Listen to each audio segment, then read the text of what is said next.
परंतु स्थिति आपके समक्ष है। वासुदेव कुटुंबकम एवं सर्वे भवन्तु सुखिनः विचारधारा वाला देश, जहां आज नक्सल समस्या ने गंभीर रूप धारण कर रखा है। प्रश्न उठता है, ये नक्सली है कौन?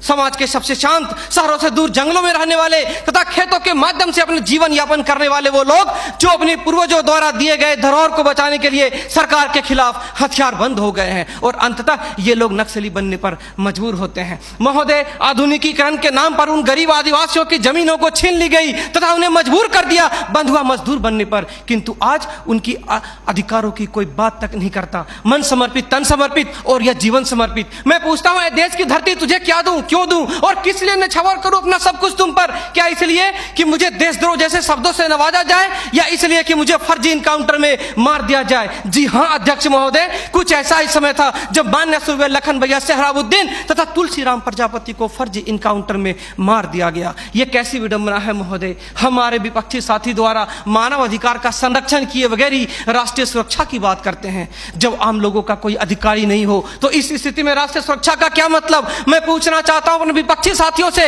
वे किस राष्ट्रीय सुरक्षा की बात करते हैं? पुलिस हिरासत में अत्याचार व मौत, उन्नाव केस, किसानों द्वारा आत्महत्या या बिहार के शेल्टर होम में हुई मासूम बच्चों के साथ दरिंदगी, क्या यह है राष्ट्रीय सुरक्षा?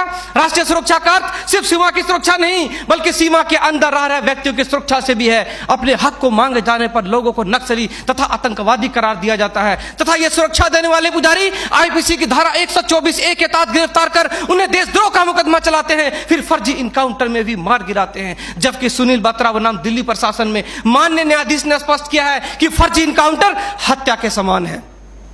10 जुलाई 2004 को मनोरमा देवी के साथ दुष्कर्म और उसकी हत्या तथा पूर्वोत्तर राज्य की महिलाओं द्वारा हम सुरक्षा बलों के समक्ष निर्वस्त्र होकर विरोध प्रदर्शन करना इस बात का द्योतक है कि हम सुरक्षा बलों ने arms force special power act का दुरुपयोग कर नाजायज फायदा उठाया है, वहां के लोगों को जबरन गिरफ्तार कर उसे मानसिक एवं शारीरिक रूप से प्रताड़ित किया है तथा उनकी बहु बेटियों के साथ दरिंदगी कर मानवता को संसार किया है। यह देश की सभ्य समाज एवं लोकतांत्रिक शासन प्रणाली पर प्रश्नवाचक चिन्ह है। सीआरपीसी की धारा 41, 42, 107, 151 के तहत बिना वारंट गिरफ्तार करने की शक्ति, सीआरपीसी की धारा 129, 130 मजमे को तितर बितर करने की शक्ति और जरूरत पड़ने पर गोली चलाने तक की शक्ति इन सुरक्षा बलों को दी गई है। और कितने अधिकार दिया जाए इन्हें? तो दे दो रोलेक्ट एक्ट जैसा अंधा कानून और ढूंढते रहो इतिहास के पन्नों पर स्वतंत्रता एवं समानता जैसी शब्दों को। महोदय, आज जरूरत है चिंतन की, मंथन की, जागरूकता की, लोगों में विश्वास जगाने की। आज जरूरत है सुपर 30 जैसे संस्थानों की, ताकि अपने पथ से भटके हुए बच्चों को उचित शिक्षा, भोजन इत्यादि का प्रबंध कराकर उसे विकास के सही मार्ग से जोड़ सके।